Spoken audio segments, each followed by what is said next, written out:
Next question. Do you believe that the Building and Neighborhood Services Department is staffed properly to do the work it is meant to do? If not, what additional efforts would you suggest to improve services? Mr. President.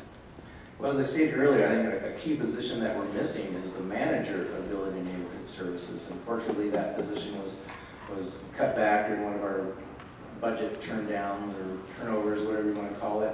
But I felt that was a key position that we definitely need to have. So I think that's a position that we're missing that needs to be reinstated, just so that whole department has a little more continuity to it. Because right now, that position, the planning manager, the director of development services, those three jobs are basically handed over to our assistant city manager, his main job is our economic development officer. So, and which sometimes is a conflict when you're looking at building neighborhood services. When one person is trying to attract people, and the other person is saying, well, you need to have fire extinguishers, you need to have a sprinkler system. Hopefully there's not a conflict between those two, but it really should be separate. So that's what I would really encourage, that we reinstate that position. Thank you. Mr. Goldman. I must confess that I don't know the specifics of that department, so I cannot speak to it directly. Certainly, when I'm mayor, I would certainly look into it. But it occupies a very important role in this community, and that is it deals with our neighborhoods. And when we have healthy, happy neighborhoods, we have a healthy, happy community. And we need staff in there, in that department, who deal positively in each of the neighborhoods, helps them out, goes into the neighborhood, and yes, when there are violations, goes in there and makes sure that they are corrected. We have too many of them that pass without being corrected, too many of them that are allowed to slip, and we should not allow that. I know it costs money to put staff in there, but clearly, if we are going to have the kind of neighborhoods we want to live in, which means clear, clean neighborhoods, neighborhoods with attractive housing, neighborhoods that are environmentally sound and friendly, we're going to have to pay attention to that office, and that's what I would like to do. Thank you.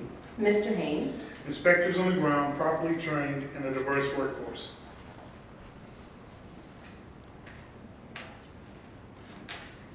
Thank you. Mr. Maroney. Do I get his time? Yes, you do. I think it was a mistake eliminating that position. I think you need someone in charge. That is a very important department. I think that department needs to be more proactive and not respond to complaints. And it needs to be out in the community identifying issues before neighbors have to raise those issues with a fellow neighbor. And I think there needs to be more feedback from that department to the neighborhoods as to what they are doing, what the status is, and what they can do with certain problems. And I think that's lacking, especially in a community like this, where you have such a high percentage of rentals who are, shall we say, not committed to our community. There needs to be a much more proactive, I still call it code enforcement, but I'm old, department who's out there working for the people. Thank you. Okay, final question in the first part. Define 2 issues that you as mayor would take the lead on. Discuss the action you would take. Mr. Goldman. Clearly, an important issue is the economy. I think that no one has more responsibility for seeing to it that our economy grows than the mayor. And I would hold that mayor accountable to make sure that the mayor is working hard to make sure that our economy is growing. If it does not, nothing else really will happen in this community. So the very first thing I would say that the mayor has to do in mind, if I were to do that, I would make sure that I attended to the economy to make our budget and our economy grow. It has to grow. We have been very flat in population, very, very flat in sales tax income. We've got to grow that. My second is for the mayor to be very visible in the community. This is a diverse community. The mayor has to be the spirit that pulls together all of the elements of a community from one end of town to the other. The mayor has to be able to spend the time, a lot of time, being out there, working and walking in the community to make sure that all the segments of our community understand and know that the mayor works with and understands their problems, that the mayor is on top of the issues that concern them, and that the mayor is very positive about the future that we have. Thank you. Mr. Haynes? Two things that I would like to define, that would define myself as your next mayor, would be economic development and improvement in that area. One of the things that I put together on my website was a discussion, and you know, a lot of people talk about taxes and not doing and this, that, and other. One of the things I put together on my website was a proposal that we would turn Main Street in that area into a TIF district, similar to the one we did downtown with the development of First Southern Bank and such. And to do that, it's not an easy process, but I think it'd be very, very well received and a good opportunity for development in that area. Secondly is community service and being involved in all the community programs that we do sponsor and that we do have out there on the city budget. I think that we as citizens of this town are our neighbor's keepers sometimes, and I think that we deserve to give where we can and how we can, and true, some of that has to be self. But we as citizens of Carbondale have made a plan, or given the city the opportunity to make a plan, to make investments in community organizations, whether it be I Can Read, or whether it be Boys and Girls Club, or whatever may be the purpose. And I think that we need to continue that process, because it's a lot easier to pay for it in the front end than when you have to send someone to jail or to pay for them to go to jail. Thank you. Mr. Maroney? We probably all agree economic development is a huge factor as far as what the mayor needs to address. And there are certain things a mayor can do with regard to economic development, and one is ensuring that the arm of the city staff that's working on these particular things is responsive and out there doing their job. And the other thing is the availability. Now, you may have noticed I'm a little bit senior in my years. I'm retired, and it would not be a huge sacrifice to cut into my golf game, if you've ever seen me play golf, to be available to meet with these people when they are coming to this community and need to have that pitch taken with them so that they want to develop things in our community. The second thing is, I think the city needs to be far more proactive in their planning efforts with regard to fiscal plans for down the road. The whole project in Marion scares the crap out of me, folks. That project, if it takes off, could have devastating effects on the revenue base of this community.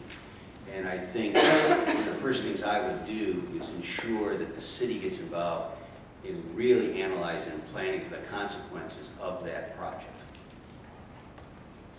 Thank you. Mr. Fritzler? Well, the first thing, my main goal is to keep the city solvent. I mean, currently our revenue is pretty much on task as far as our budget. But as you all know, in the last few years, we've given a lot of money away. I'm actually the only candidate that voted against the Sloopy way tax, because I knew that we probably would be needing that money for city services later on, which came to fruition, because in the folks up in Springfield, they decided to raise the pensions for the safety personnel, police and fire, which I think everyone should have a great pension, but if you can't afford it, you can't afford it, especially when Springfield says, well, yeah, the municipalities are going to have to pay for it. And also at the same time, then they took away part of our portion of the state income tax. So we're sort of in a tough situation. So the next few years, we're going to have a very tight budget. We need to watch where our money goes. So I'll make sure that we do have a balanced budget. So we do need to attract new residences. So the second thing that I'm really going to focus on is housing. We really need to clean up our housing areas, as I mentioned, especially the areas just north of campus.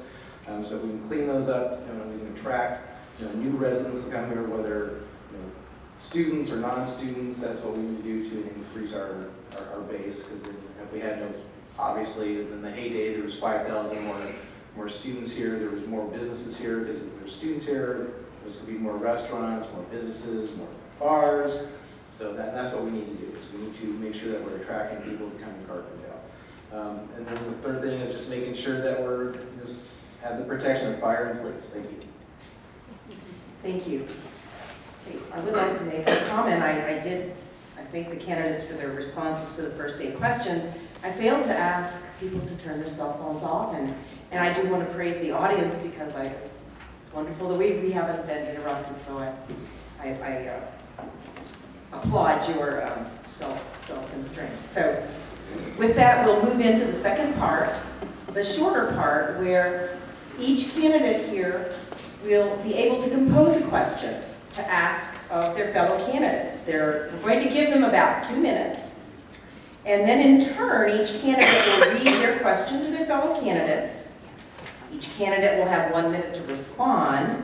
And again, after that fellow candidates respond, the person asking the question will also have the opportunity to respond or comment on what has been said. So we're going to take the audience, if you would do so quietly. We're going to have our timers give a 2-minute opportunity to our candidates to propose their question, but if you want to take a brief stretch, when we're ready, the timers are ready, I'll let you go ahead and take 2 minutes to compose your question. As the administrator of Memorial Hospital, I probably saw more diversity in every aspect of life than anyone else on this panel. We have tremendously diverse community: race, color, creed, religion, sexual orientation, problems, poverty, everything. And that is what I spent my career dealing with and successfully dealing with over the last 30-some years at Memorial Hospital. Thank you. Mr. Fritzler. Well, as I stated before, Carbondale probably has the most diverse population outside of Chicago, and I see it as a very positive aspect of our population. I mean, it adds to who we are and what we do. I spent 20 years in Portland after my family moved from Indiana, and Portland's a very, very diverse community. There's all types of ethnic events going on all the time. Same thing in Carbondale. That's one of the things I really enjoy about Carbondale.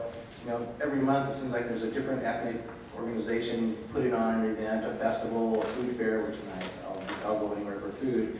I was in the Peace Corps in the early 90s in Botswana, which was actually probably the biggest cultural shock for me in doing that was meeting other Americans. There was 30 Americans from all over the country, and so that was kind of a shock, especially if you have, well, I'm running out of time here, but yeah, I see it as a positive aspect for Carbondale. Thank you. Mr. Goldman. I'm sure that Mr. Maroney has seen a lot, but I would suggest that at the university we see a whole lot more. We have over 100 different countries represented on our campus. We have probably one of the most diverse campuses in the state.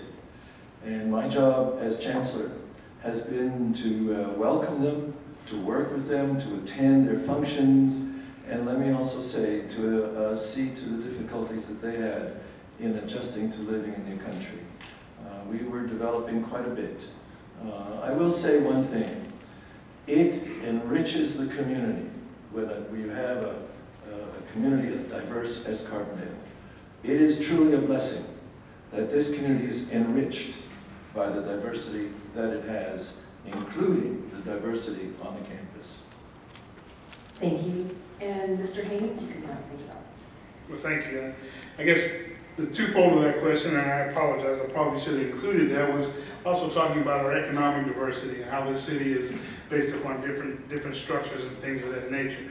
I too have a great vast knowledge, maybe not as wide as you, Dr. Goldman, but in looking at my personal diversity and things that are going on, I think that we have a great opportunity and continue to have a great opportunity in this city.